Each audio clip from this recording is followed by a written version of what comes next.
Credit card delinquencies surged more than 50% in 2023 as total consumer debt swelled to $17.5 trillion, the New York Federal Reserve reported Tuesday. Debt that has transitioned into serious delinquency, or 90 days or more past due, increased across multiple categories during the year, but none more so than credit cards. With a total of $1.13 trillion in debt, credit card debt that moved into serious delinquency amounted to 6.4% in the fourth quarter, a 59% jump from just over 4% at the end of 2022, the New York Fed reported.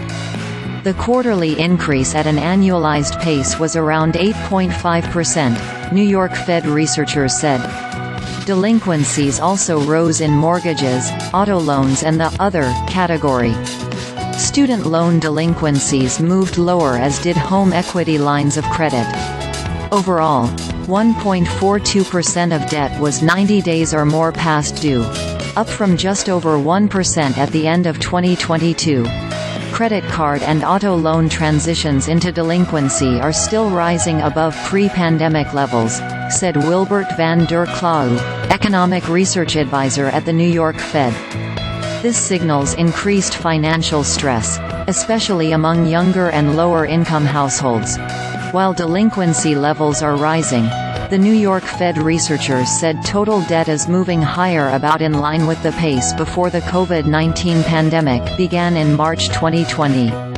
Household debt rose by $212 billion in the quarter, a 1.2% increase quarterly and about 3.6% from a year ago.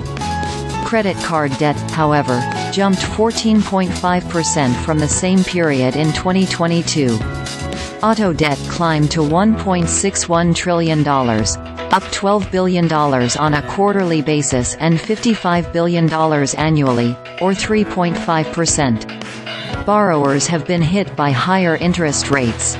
In a tightening cycle that ran from March 2022 to July 2023, the Federal Reserve hiked its short-term borrowing rate by 5.25 percentage points, taking the Fed funds rate to its highest level in about 23 years. The benchmark rate feeds into most adjustable rate consumer debt products.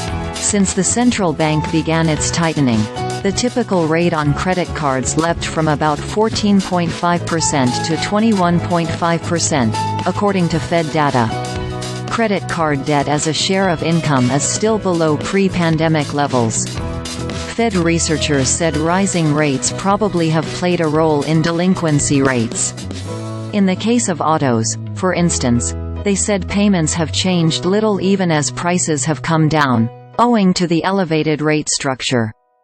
Student loan debt, an area of interest for Washington lawmakers, has increased little during the pandemic period, currently totaling just more than $1.6 trillion. That was little change from the third quarter, and it was up just 0.4% from a year ago. President Joe Biden has forgiven some $136.6 billion in student loan debt since taking office. The share of debt in serious delinquency edged lower to 0.8%. Mortgage debt rose 2.8% in 2023, while the delinquency rate increased to 0.82%, up a quarter percentage point from the previous year. Don't miss these stories from CNBC PRO.